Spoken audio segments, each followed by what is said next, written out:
You're listening to the Pace Radio Network here at paceradio.net. The views expressed by the individuals during this broadcast are their own opinions, and they may not be the same as those of their group or other organizations they may be involved with. All medical advice during our broadcast is not a medical opinion and should be checked with your medical physician.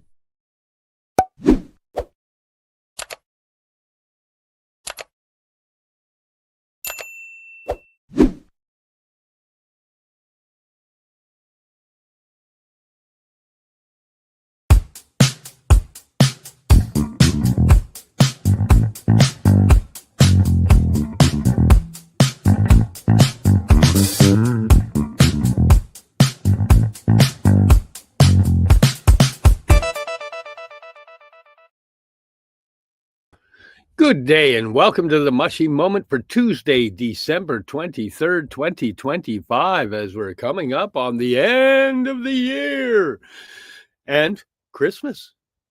Christmas, 2 days. 2 days. Wow. Happy Tibbs Eve, as they would say in Newfoundland. Today is Tibbs Eve. Tibbs Eve. Tibbs Eve. The Newfoundland thing when everybody gets dressed up in their finest house coats and lanterns, and they get their ugly sticks and they go from neighbor to neighbor eating and drinking and being merry and celebrating Christmas. Happy Tibbs Eve. Nice. Out here, I think it's just happy rush to the mall and get your last minute thing done.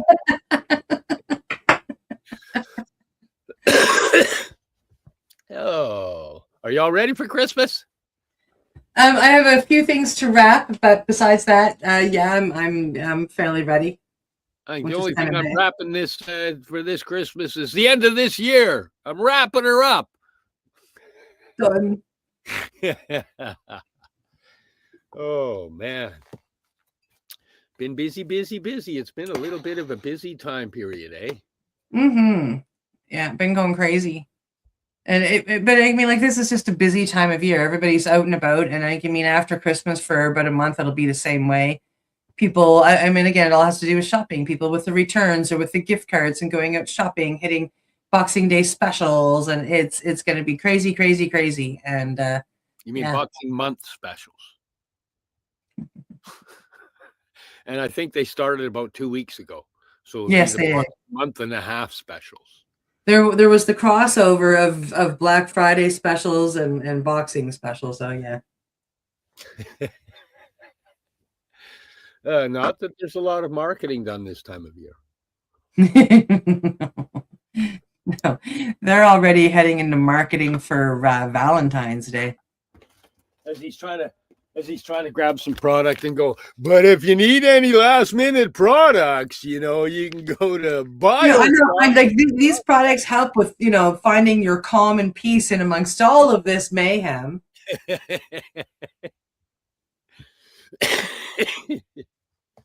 Oh my. Steve, this is our last show of the year. We were supposed to have a guest on this week. And sadly for us, but wonderful for a client, this person had to go help somebody. So we are sending blessings for that participant in their journey and endeavors, and we will have this guest on in the new year. Yes, and I'm pretty excited to find out what he's had going on since he's made the big move. Yeah, it should be fun. Yeah.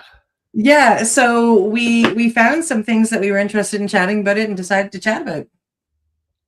Yes, there's been some good developments in the last little while that just on microdosing, brain injury, healing, mushrooms, all good things. Except the brain injury, but healing the brain injury is a good thing. Just to clarify. So, we will just jump into her, hey? Sure.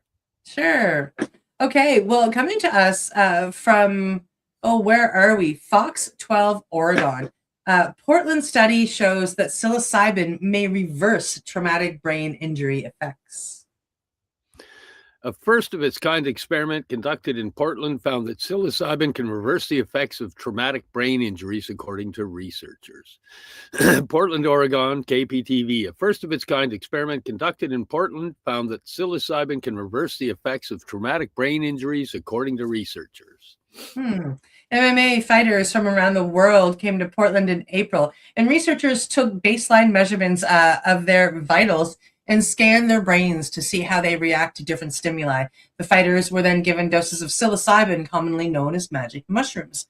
Over the last 7 months, researchers continued to test the fighters' cognitive functions. They say those who received psilocybin therapy saw notable improvements. Former champion sees dramatic changes. Mark the Shark Irwin, a former bare-knuckle boxing world champion, was one of the test subjects.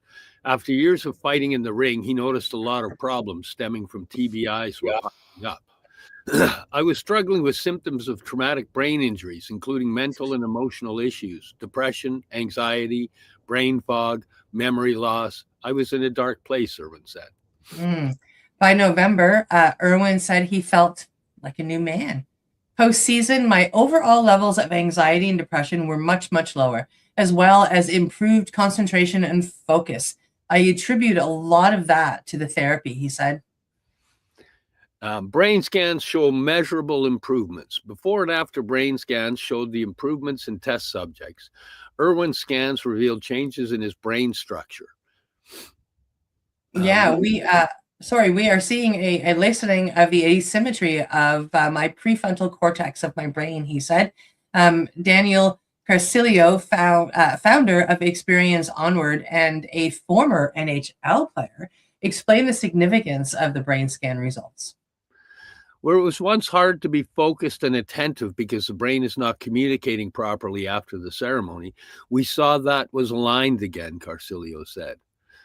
A first of its kind experiment conducted in Portland found that psilocybin can reverse the effects of traumatic brain injuries. And and here's some charts. Eyes closed, eyes open. I'm not exactly sure what that is all about. If we scroll down, we see pre and post. That's pretty obvious what they're saying. With the same thing said about this picture, a first of its kind experiment.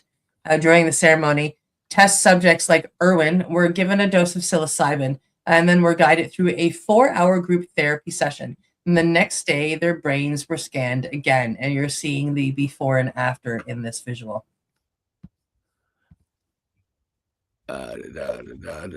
Sorry, my page screwed up here. Carcillo said the EEG brain scans show a significant increase of brain activity. While this study had a small sample size, he would like to see the experiment repeated. Maybe approach a larger academic institution like Johns Hopkins to do an inhuman psilocybin trial, Carcillo said. Yeah, Irwin wants to see larger changes come from this study. I'm really excited to continue this type of research that we are doing, so one day we can help change these outdated, antiquated Darwinian laws that currently govern psychedelics here in America, Irwin said.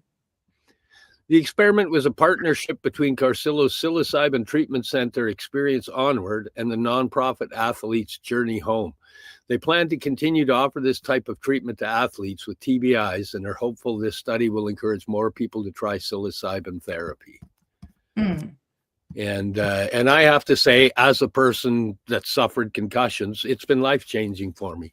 Even after my last car accident, I just got a concussion, and I noticed right away I was having a hard time processing, and I've upped my microdosing. And it's slow and steady, but it's slowly coming back. I'm not looping. I'm getting focused again. So yeah. Although I didn't have a concussion with my fall, the same thing, brain fog, complete and utter brain fog. And, again, the psilocybin is helping not just that, but it actually helps the physical pain as well. Yeah. They're magic. Those mushrooms are magic, damn it. Sorry.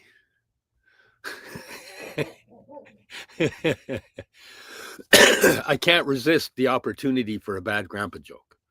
I never can. For as long as I've known you. Yeah. Yeah, so they are incredible. And it's not the first we've heard that they've helped fighters in that way.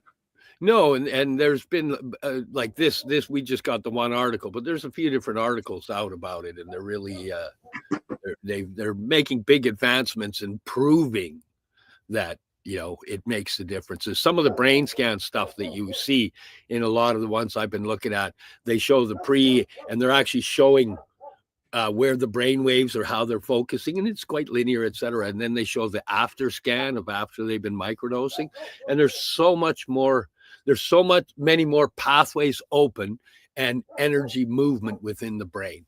It just means data's getting through, things are healing up, and the processing is coming back. It's awesome that we have those abilities to heal. It is. It's amazing that we can help our bodies do such things. Yeah. It's nice that we get to do these shows so that people can also learn that as somebody who works with people that do the microdosing, I'm still amazed how many people are seriously terrified of microdosing. Oh gosh, yeah. They think they're going to get really high, and some of them get disappointed almost when they do it and they don't get a big thing that they're expecting. It's like, no, it's subtle and quiet, and it quiets the amygdala, and you get a little more focus. And when you're microdosing, it's about what doesn't happen, not about what does happen. Yeah. So I find it interesting. We have been in this industry, and we are surrounded by people who think like us, whether it is in the cannabis industry, in the magic mushroom industry, in the other psychedelics, in any of those, and in the industry of natural healing as a whole. And it's to sit in the circles that we sit in and look around and have all of this community. We really still are the minority when it comes to the world. So when we step out of our circles and we head to the mall, or we had to talk to other family, or we had to talk to other friends, it's kind of like they look at us and go, "You're batshit crazy." And it's so it doesn't shock me that more people are scared of microdosing anything than are comfortable with it. It's Yeah, I'm going to start doing just a few videos on microdosing to kind of get circulating, and just letting people know it's way safer than you think. Yeah. Wow. Yeah, you want to talk about the second story? Sure. What's the second one? It is on screen now. It's coming to us from MSN. Psilocybin breaks depressive cycles by rewiring the brain, the study suggests. Yes, this one actually was making its rounds on Facebook quite heavily, which was nice to see, so that the more this stuff gets out there, the more people can realize that it's about everything has duality. It can be used for good, it can be used for bad. Every drug can be used in a good way, every drug can be used in a bad way. And the psilocybin, for what it does for the good, man, it's funny that it was called magic mushrooms way back then, because we're finally discovering what some of the real magic is in them. Mm-hmm. Scientists have used a specially engineered virus to help track the brain changes caused by psilocybin in mice, revealing how the drug could be breaking loops of depression thinking.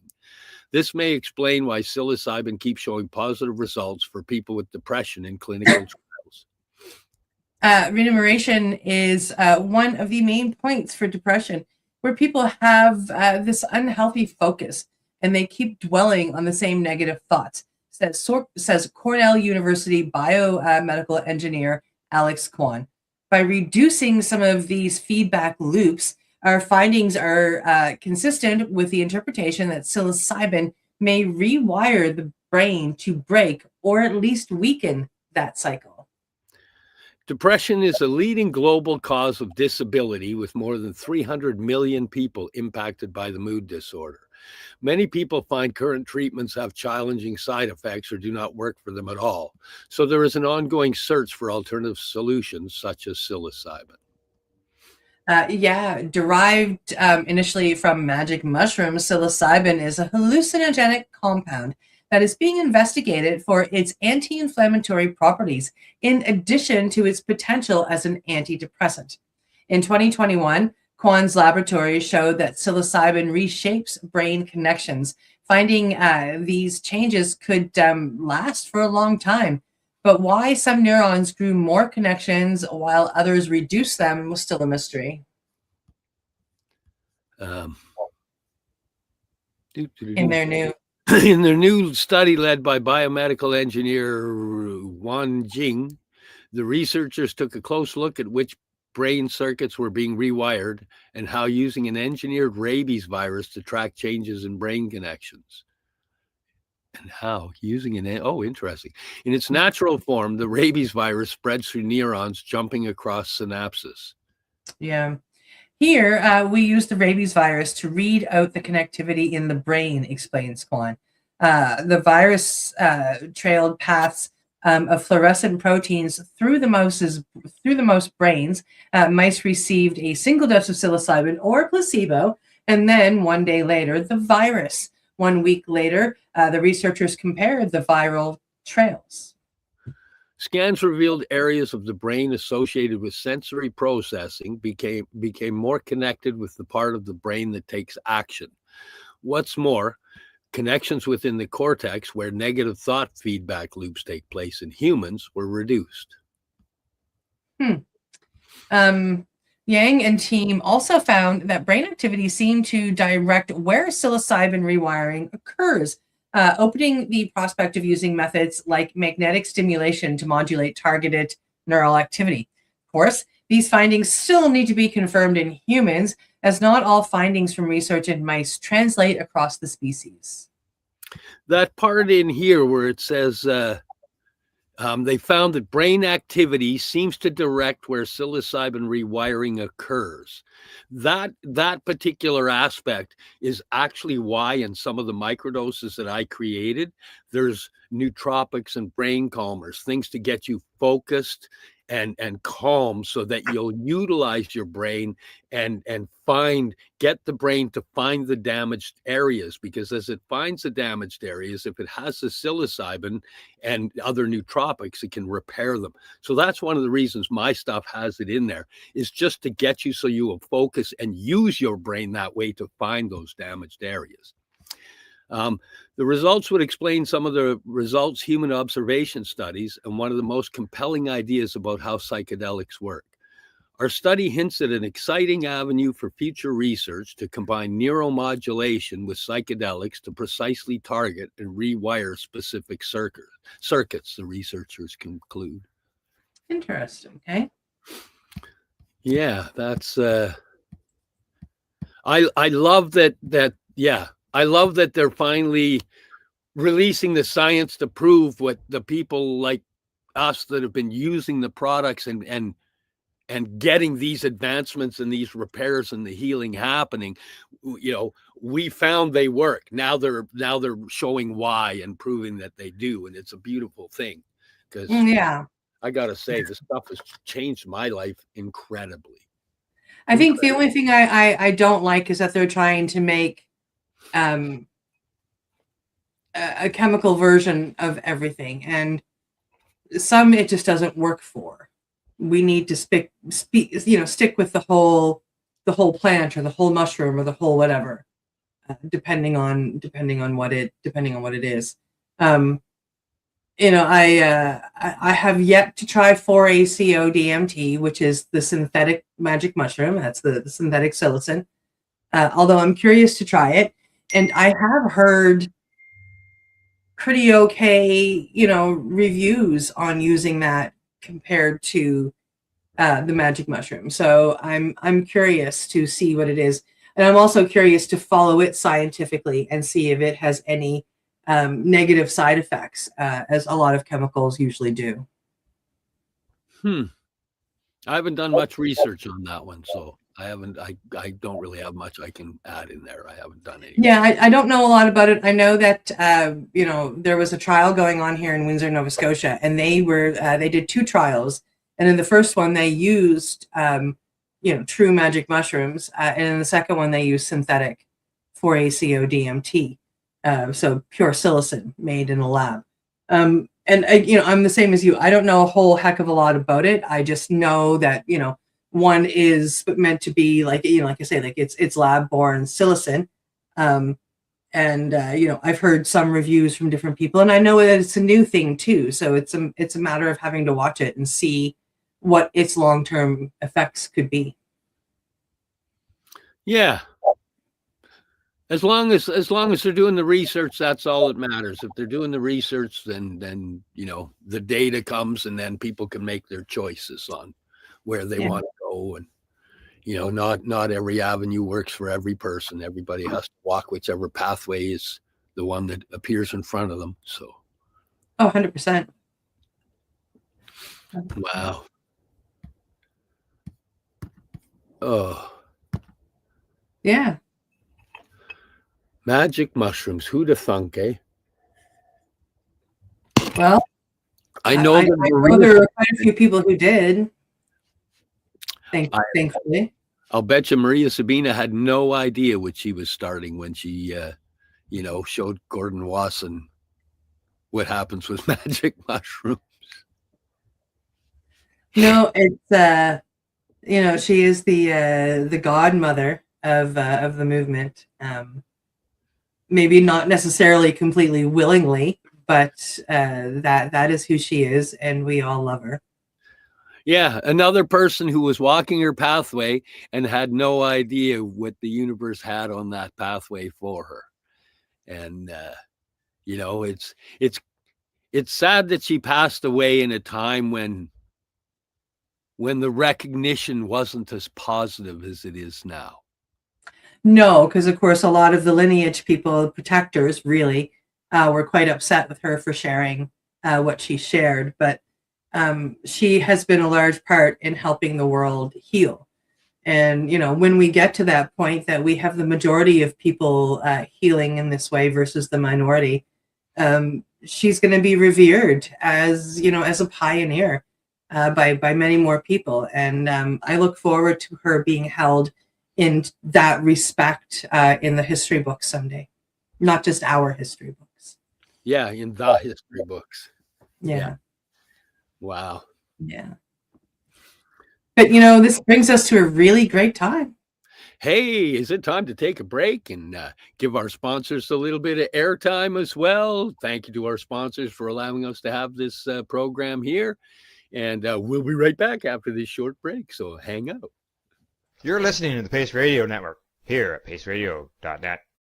Limestone City Hydroponics is Kingston, Ontario's hydroponics shop. Take your growing to the next level and create the optimal environment with a tent kit, or maximize your yield with an ebb and flow flood table kit. Either way, Limestone City Hydroponics has more sizes and options to fit your needs. Are you looking for the power of the sun that adapts to your budget? Then look no further, as they have professional grow lighting. They have indoor grow systems that are easy and cost effective, with many options to fit your living space and lifestyle. Cultivate your growing potential. We have everything you need to succeed. And if you can't make it to the store, they offer local delivery to the greater Kingston area. Remember, when you're looking for experts to help you grow, then look no further than the locally owned Limestone City Hydroponics, 105 Sunderland Drive in Kingston, Ontario. Call them at 613-548-0420. Are you looking to get your medical cannabis grow license? Limestone City Hydroponics can help patients through the process of obtaining their license to grow medical cannabis. What's that? You don't have a doctor? If you meet the medical criteria, Limestone City Hydroponics has a nurse practitioner who can assess and provide medical cannabis prescriptions. What are you waiting for? Contact Limestone City Hydroponics at limestonecityhydroponics.ca or call them at 613-548-0420. What do you find at paceradio.net? People advocating cannabis education. Enjoy the buzz of legalization with Campbellford Lifestyle Shop. From lights to plant nutrients, books, consumption accessories, and more, we've got all your basics to grow or consume cannabis. Visit our info center or take a look at our piercing services and body jewelry, now available in-store through Campbellford Lifestyle Shop, 17 Bridge Street West, Campbellford. Rerolled Saturdays. Check it out. Nothing but non-stop cannabis and psychedelic programming. Find it at 420pace.ca.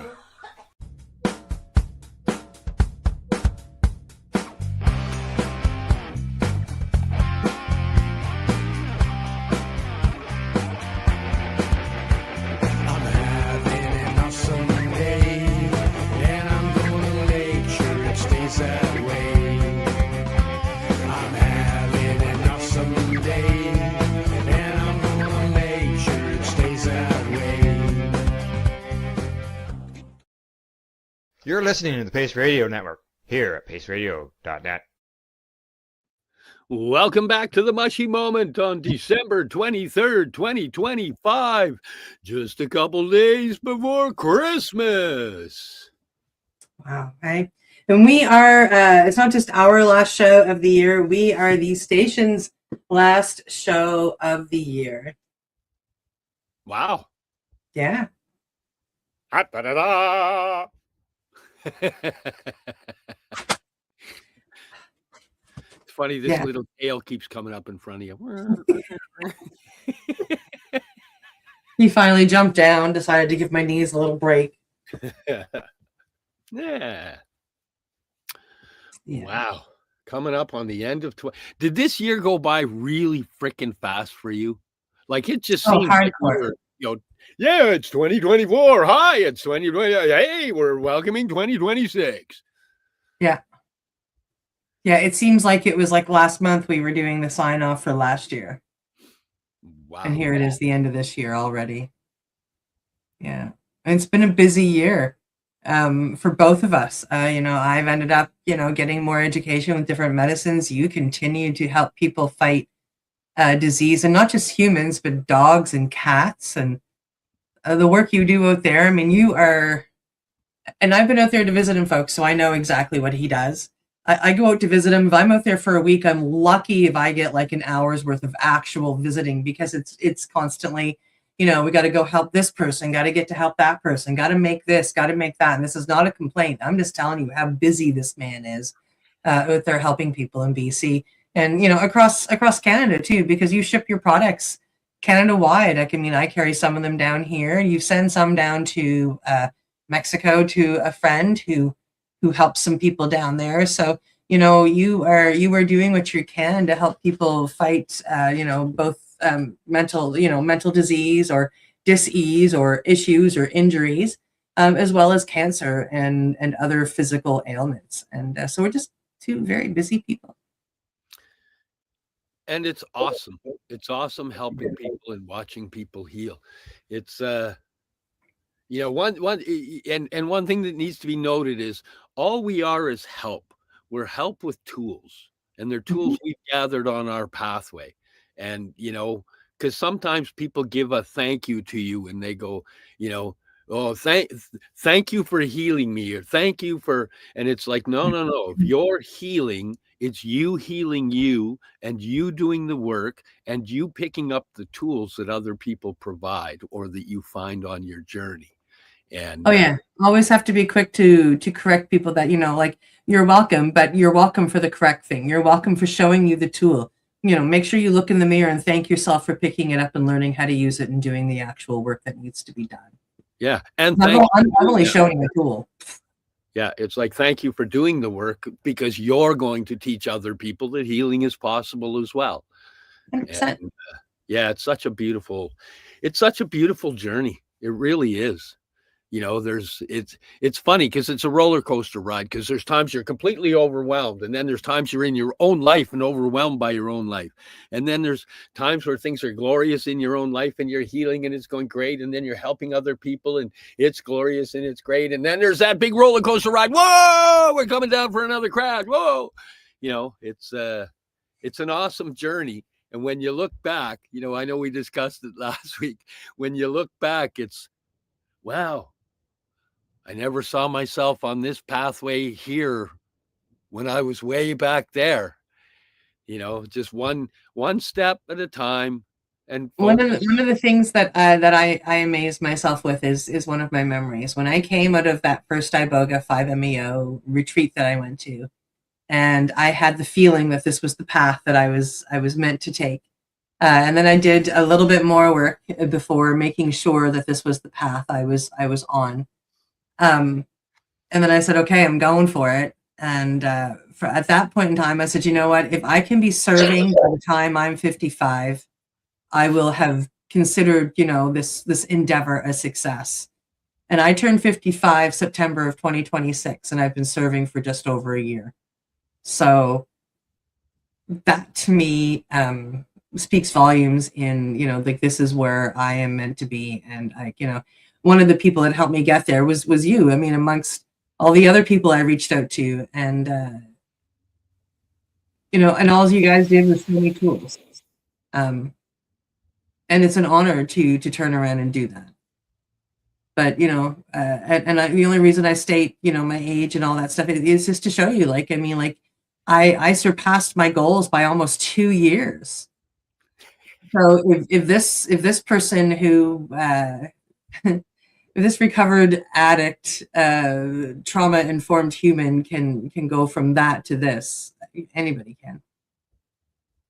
Seriously, anybody can. Yeah. And truly, it's just one step ahead of the other, taking small steps and moving forward and just slowly picking up the tools and trying the tools. Is this one going to work? This one ain't working for me. What about this? And if you don't believe me, I can give you the names of a bunch of people that don't like me, and they will tell you all the bad things about me and all about the human I used to be. And then you should be able to believe me. Because you'll know that that's not me now, but you can, they still think that that's me. So go listen about the human that I used to be. And you'll go, holy fudge nut. Wow, she's come a long way. So yeah.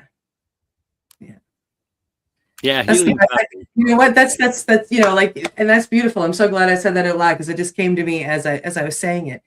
For all of us who walk this path or walk any path and have those quote unquote haters, that is their role, to remind you and let other people see how far you've come. Nice. Yeah. Wow. Yeah. Nobody ever hated me though, so. I could do that with a straight face and without. You are actually one of the most loved people that I know. Actually, that is very true. You are Switzerland in a human, if there ever was Switzerland in a human. And I'm honored to call you one of my best friends. So I think that's pretty cool. That you are that loved. Yeah, you're one of my best friends too. Wow. All the love. With that, let's go into. We've got a couple more stories that caught our eye that we just wanted to throw out there and read and chat about. So you want to go on to the next one? Sure. Beautiful. So the next one is coming to us by Gene Online. It's saying that researchers analyze psilocybin-assisted therapy's role in, get this, recovering dissociated traumatic memories. Wow. Yeah. Researchers have critically examined the recovery of dissociated traumatic memories during psilocybin-assisted therapy in a commentary published in the Journal of Eating Disorders. The study, led by Kanga Slampy and colleagues, addresses a controversial topic within psychology and therapeutic practices. Their analysis focuses on the potential implications of psilocybin treatment for individuals with dissociated memories linked to trauma, raising questions about its therapeutic applications and risks. Mm-hmm. The commentary evaluates findings from a recent study that explored the use of psilocybin, a naturally occurring psychedelic compound, in therapeutic settings. The researchers scrutinize how psilocybin may influence memory recall, particularly regarding repressed or dissociated traumatic experiences. They highlight both the potential benefits and challenges associated with this approach, emphasizing the need for further research to better understand its effects. This discussion contributes to ongoing debates surrounding the integration of psychedelics into mental health treatments. And I read this story the other day too. And what comes to mind with that last sentence is, like integration, like kind of slaps you in the face. The integration of psychedelics, absolutely. And the psychedelics are only going to show us what we need to see. And the rest is there to integrate, and which is where talk therapy comes in big time with this medicine. Yes. Integration is the main part of utilizing all of these medicines. If you gather the tools or you get the data and you leave them in a toolbox and don't utilize them, there's not much gonna, you'll have a head full of knowledge, but you'll still be repeating all of your trauma patterns. And it's utilizing, it's integrating the stuff into your daily life. Like for me, I've known and studied various types of breath work for over 20 years. And yet in the last 3 months, one of the things I find I loop in my head more than anything is my mantra, breathe, motherfucker, breathe. Because I catch myself shallow breathing and going into those places, especially this time of year. This is a repetitive trauma time of year. And in my life, and my brain will go to some of those previous traumas. And just as the brain goes there, the shallow breathing happens. The emotional, the tug on the heart goes. And what I'm finding is, in that moment that I feel that emotional I'm now able to become the observer and watch the avatar as it does its pattern that it's been doing for years. It's a repetitive trauma pattern. But in finding that place of just observing it and observing it with a calm, loving heart, the trauma patterns are repairing themselves, and I'm not suffering the trauma reloop that would normally happen every year after the trauma. It just reloops, and then I put myself into an emotional trauma pit again because I'm living off of those emotions from way back there. And as the microdoses have been healing the pathways in the brain, and they compress the amygdala and give you that ability to find space and hold space, when I find the space and hold the space, I can see how much healing actually occurs. And it's beautiful, but it's taken me so long to, in that moment, go, breathe, motherfucker, breathe. Get the air, get the oxygen so your brain can function properly. And, worry about techniques after the fact. Get the air right now so the brain can actually function, and then think about the techniques you're going to use to bring yourself into zones. But for me, that mantra, as goofy as it sounds, has changed my life. And after over 20 years of studying lots of breathing techniques, in the end I learned breath is most important. Breathe, motherfucker, breathe. And, anger, you're going into a moment of anger. Start breathing. Focus on the breathing.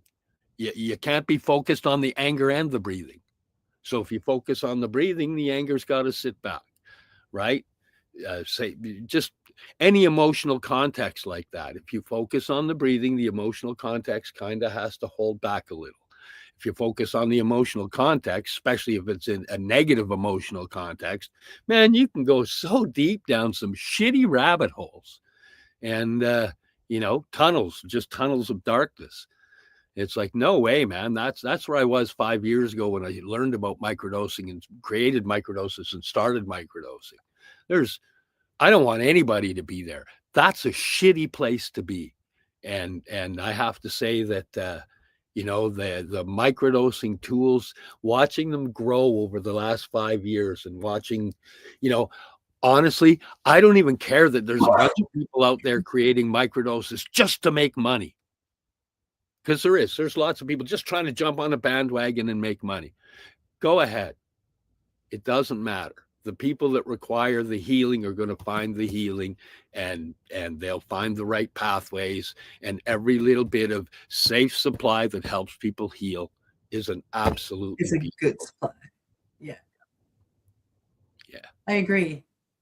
You know, and even if somebody is out there making it to, or like making these products to make money, it's up to the person who's taking it to just take a moment and, you know, put their own intentions in, and that will clear those negative money making intentions. You know, and just remind yourself that money that is being made is going to feed somebody. Yeah, you know, your dollar is going to feed somebody. You know, hopefully that instead of paying for some extravagant trip, right? But put your own intentions in, and it goes back to being beautiful medicine. And you should put your intentions into the medicine anyway. All the time. All the time. Whether you are lighting joint to smoke it with friends and your intention is to laugh and have a good time, always put your intentions into the medicine that you partake in.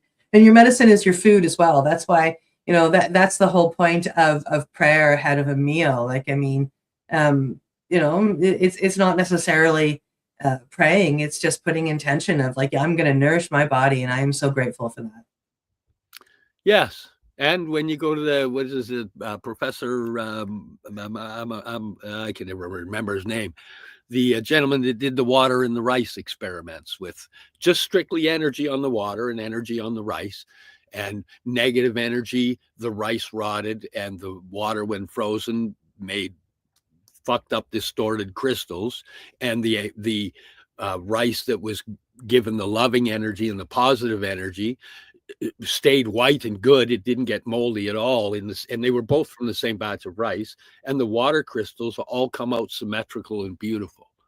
Yep. You know, they've got the experiments to show that energy influences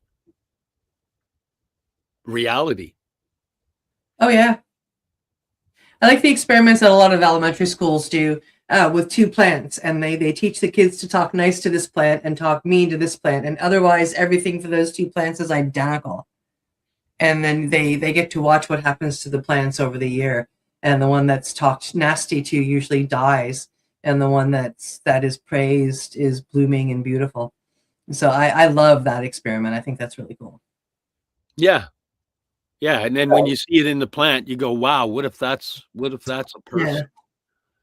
And I mean, it's an anti-bullying experiment to show the children, you know what happens, and yeah, and I think it's a really cool experiment for that reason.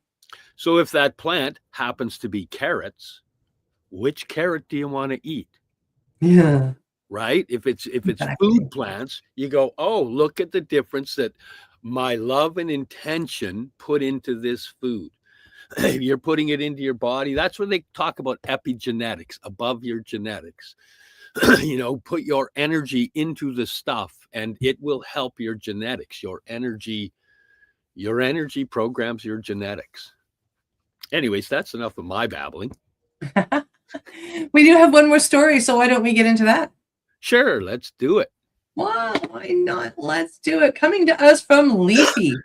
This is one of our favorite subjects between Steve and I, microdosing psychedelics. Microdosing psychedelics boosts mood and creativity on dosing days, this study finds. Large study reveals no hangover effects, suggesting benefits are acute rather than long-lasting, and that those with prior full-dose psychedelic experience showed enhanced creativity boosts. And note that this is December 17th, 2025. This is a very current article. Mm-hmm. A study has found that people who microdose psychedelics experience improved mood, creativity, and focus on the days they take small doses. But these effects don't carry over to the following day. The research published in the Journal of Psychopharmacology tracked more than 1,400 people from 49 different countries who regularly microdose substances such as psilocybin mushrooms or LSD. Participants reported significantly higher levels of well-being, productivity, creativity, connectedness, contemplation, and focus on microdosing days compared to non-microdosing days. Microdosing appears to lift mood and mental functioning on the days it's practiced, but not necessarily beyond that. This is coming from Dr. Michelle St. Pierre, who is a postdoctoral psychology researcher at the University of British Columbia, Okanagan's Irving K. Barber Facility of Arts and Social Sciences.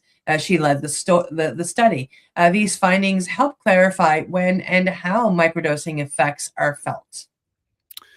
The findings challenge popular assumptions that microdosing produces lasting cognitive and emotional benefits. Many users alternate dosing days with rest periods, particularly in the belief that positive effects might persist beyond the day of consumption.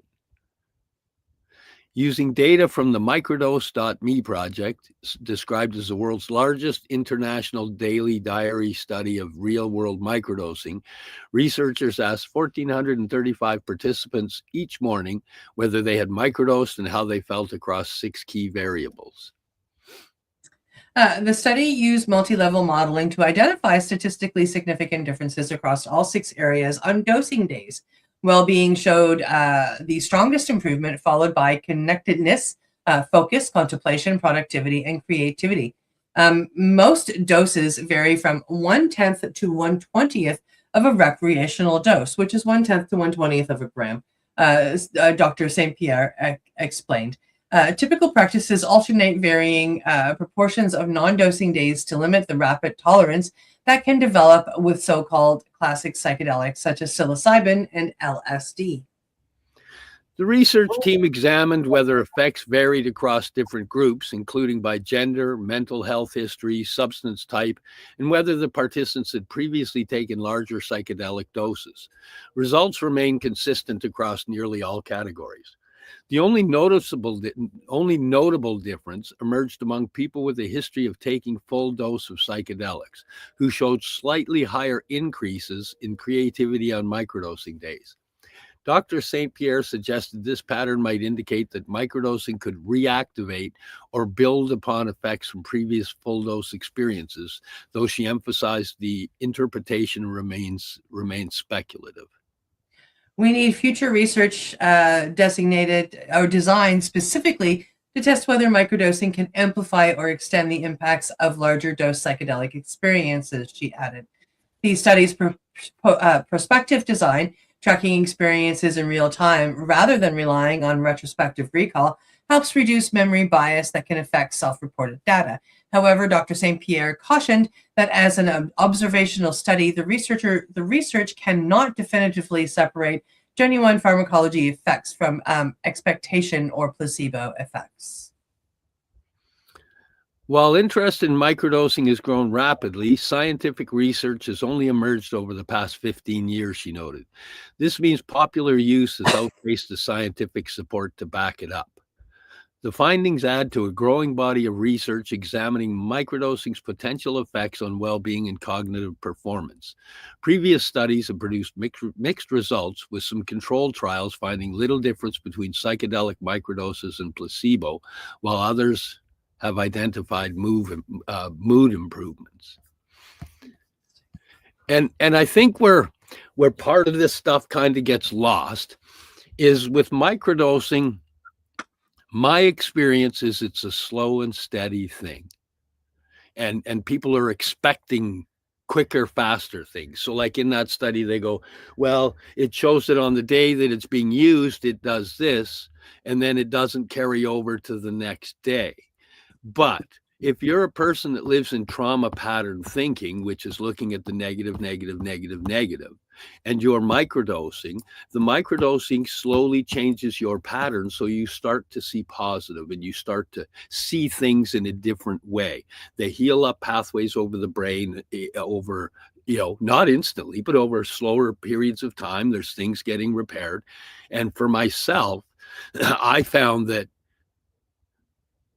over time, the carryover was that it helped me modify the way I viewed the world, which was the depression and the anxiety that I was feeling was from my view.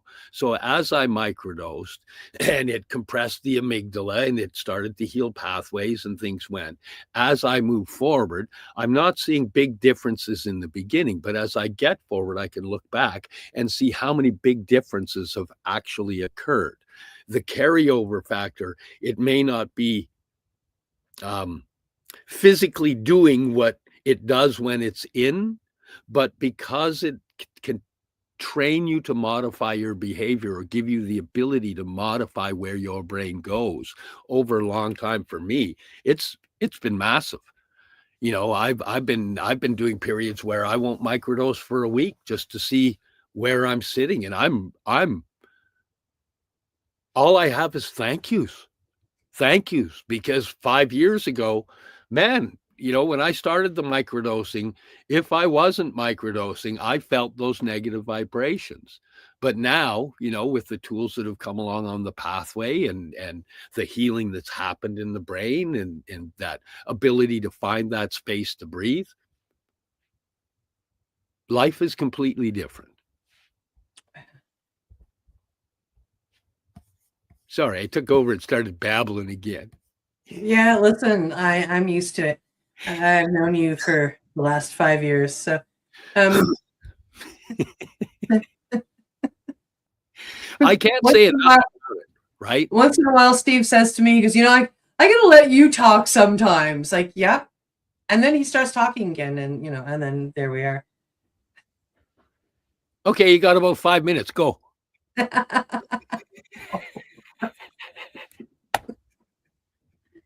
Oh, that's hilarious. Yeah, it's microdosing. I've watched the effects for years. You know, before I truly, you know, got into psychedelics, like I was just being reintroduced to mushrooms actually as a medicine after using them, or what I thought using them as a repressant years ago during my my addiction days. You know, I now realize that I was actually doing myself a lot of favors by using them. But as I get reintroduced to them as a medicine and started learning about them, I was working with a lady who had suffered a stroke, and I watched her use cannabis to get clean from all of the pharmaceuticals that the doctors had her on, and meanwhile use microdosing. And she had a pretty severe stroke. And I ended up working with her at a dispensary, and this was the first job she had after her stroke. It took her 1.5 years to get there, and the differences that the microdosing was making was, you know, unbelievable. She was shocking her doctors, you know. And now years later, as I've learned more and more studies have come out, and we've talked more about the you know, the fact that it helps to heal those pathways or make new ones if it can't heal them.